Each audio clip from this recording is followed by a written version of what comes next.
तुमच्या घरी जर गॅस सिलेंडर असेल तर हा व्हिडिओ पाहणं खूप गरजेचं आहे। खूप मोठा धोका टळू शकतो आणि अजून बऱ्याच महत्त्वाच्या टिप्स अँड ट्रिक्स आपण पाहणार आहोत, त्यामुळे व्हिडिओ शेवटपर्यंत पहा। आवडल्यास मित्रपरिवारासोबत शेअर करा।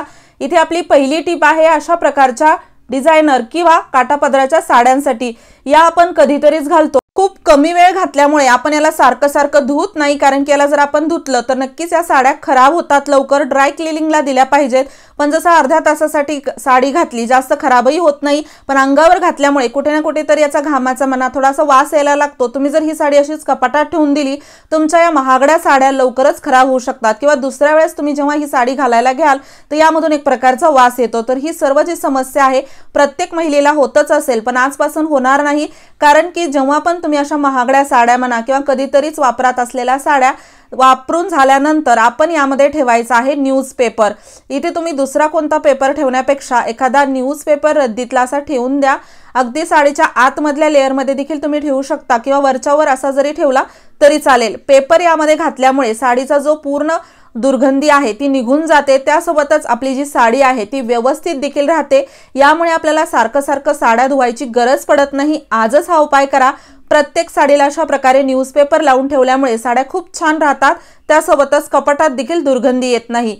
यानंतरची आपली टिप आहे पालेभाज्यांसाठी। आता पालेभाजी आपण करायला टाकली, असं फोडणी दिली आणि कढईत याला टाकलं की काय होतं, खूप जास्त ही भाजी अशी दिसते सुरुवातीला। आपण जर याच वेळेस यामध्ये मीठ टाकलं तर आपलं जे मीठ आहे भाजीतलं ते जास्त होतं। त्यामुळे कोणतीही पालेभाजी करताना अगोदर कढईमध्ये आपण जेव्हा फोडणीमध्ये ही भाजी टाकतो त्यावेळेस आपल्याला ही भाजी थोड्या वेळ अशी हलवून घ्यायची आहे। थोड्या वेळ हलवल्यामुळे काय होतं, शिजून का होईना याला थोडंसं वाफवल्यामुळे ही भाजी जी आहे ती अशी कमी होते। कमी भाजी झाल्यानंतर त्यानंतर यामध्ये मीठ टाका। सुरुवातीलाच तुम्ही जर जास्त भाजी दिसते त्यावेळेस मीठ टाकलं तर मीठ जास्त होतं।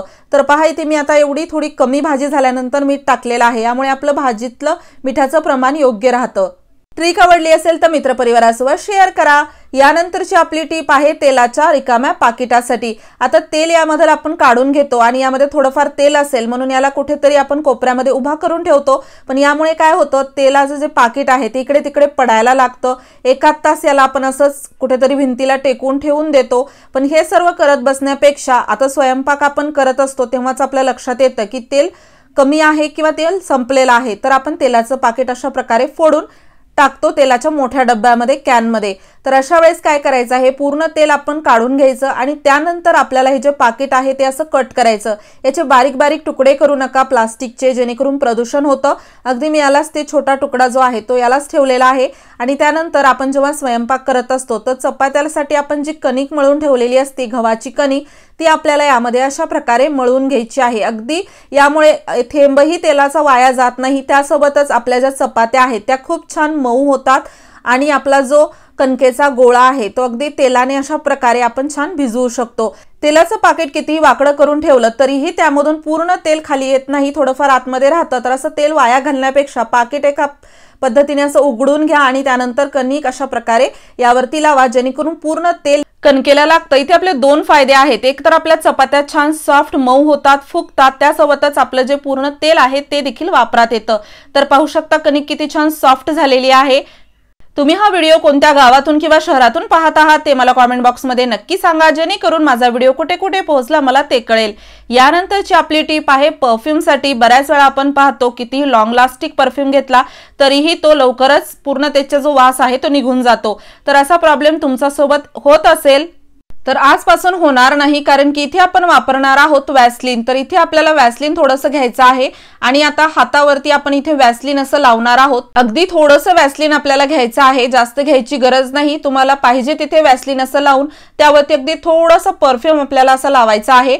आणि त्यानंतर तुम्ही पहा अगदी आपला जो नॉर्मल परफ्यूम असतो तो देखील लॉंग लास्टिक राहतो, खूप छान वास येतो। त्यासोबतच तुम्हाला जर एकदाच हे असं बनवून ठेवायचं असेल तर वॅसलीनच्या बॉटलमध्येच तुम्ही परफ्यूम थोडासा टाकून ठेवा, म्हणजे तुम्हाला सारखं हे करायची गरज पडणार नाही। चॅनलवरती नवीन असाल तर नक्की चॅनलला सबस्क्राइब करा, असेच उपयोगी व्हिडिओज मी तुमच्यासाठी घेऊन येत राहते। आणि यानंतरची आपली टिप आहे सिलेंडरसाठी।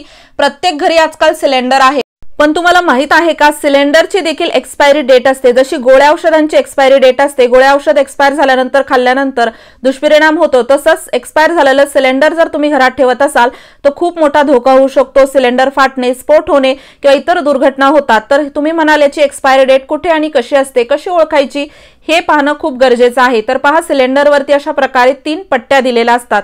यावरती तुम्हाला वेगवेगळे नंबर आणि अशा प्रकारे काही अंक दिलेले असतात. तर इथे पहा, या तिसऱ्या पट्टीवरती C23 हा नंबर दिलेला आहे. तुमच्या सिलेंडरवरती वेगळा नंबर असू शकतो, कारण की त्याची वेगळी एक्सपायरी डेट असू शकते. तर इथे दिलेला आहे C23, म्हणजे 23 म्हणजे 2023 मध्ये हे सिलेंडर एक्सपायर होणार आहे. आणि C म्हणजे या नंबरमध्ये जे अल्फाबेट असतात ते असतात महिना दर्शवणारे. जसं C हे अल्फाबेट दर्शवतं जुलै, ऑगस्ट, सप्टेंबर हा महिना. आता जाणून घेऊयात, ABCD असं लिहिलेलं असेल त्याचा अर्थ कोणता महिना असतो. जर तुमच्या सिलेंडरवरती A लिहिलेलं असेल तर जानेवारी, फेब्रुवारी, मार्च असा अर्थ असतो A चा. त्यासोबतच तुमच्या सिलेंडरवर B लिहिलं असेल तर एप्रिल, मे, जून आणि C लिहिलेलं असेल तर जुलै, ऑगस्ट, सप्टेंबर. त्यासोबतच जर D लिहिलेलं असेल ऑक्टोबर, नोव्हेंबर, डिसेंबर हे महिने दर्शवतात D.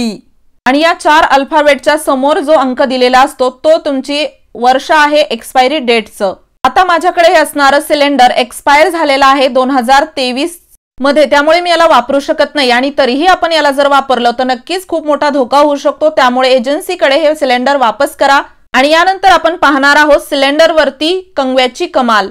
तर इथे मी घेतलेला आहे कंगवा आणि त्यानंतर इथे आपल्याला ताराची घासणी घ्यायची आहे. मी दिलेल्या माहितीबद्दल तुम्हाला जर अजून काही जाणून घ्यायचं असेल तर मला नक्कीच कमेंट बॉक्समध्ये प्रश्न विचारू शकता, मी त्याचे उत्तर देईल.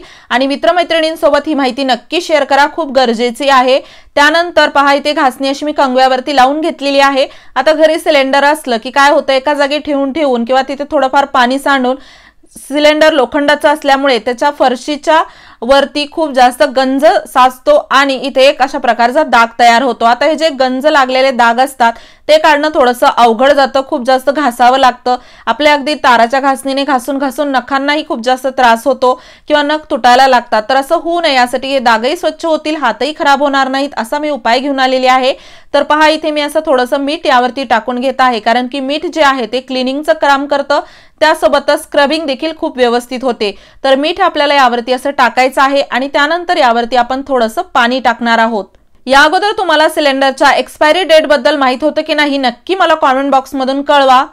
त्यानंतर यावरती आपण टाकणार आहोत थोडंसं पाणी. पाणी टाकल्यानंतर 2 मिनिट ठेवून द्यायचं आहे, कारण की खूप जुना जर हा डाग असेल तर निघायला थोडासा वेळ लागतो. मिठामुळे हे डाग खूप लवकर निघतात. आणि त्यानंतर इथे आपण ही अशी ताराची घासणी जी आहे ती आपण कंगव्यावरती लावलेली आहे, त्यामुळे आपले नख खराब होत नाहीत, हातही घाण होत नाहीत आणि हे जे डाग आहे ते छान खूप जास्त असा प्रेशर लावून आपल्याला साफ करता येतो. तर इथे तुम्ही याचा रिझल्ट पाहू शकता, खूप लवकर हे डाग निघालेले आहेत. बऱ्याच वेळा कुठे इतर ठिकाणी देखील गंज लागलेला डाग जर असेल तर तुम्ही या पद्धतीने काढू शकता. चॅनलवरती नवीन असाल तर नक्की चॅनलला सबस्क्राइब करा. असेच उपयोगी व्हिडिओज मी तुमच्यासाठी घेऊन येत राहते. आणि आता आपण याला साफ केल्यानंतर स्वच्छ पाण्याने धुवून घेणार आहोत. पाहू शकता अगदी थोडाफार देखील यावरती डाग राहिलेला नाही. तुम्हाला सर्वात जास्त कोणती टिप आवडली ते मला कमेंट बॉक्समध्ये नक्की सांगा. व्हिडिओ आवडला असेल लाईक करा, शेअर करा, चॅनलवर नवीन असाल सबस्क्राइब करा. व्हिडिओ पाहिल्याबद्दल धन्यवाद.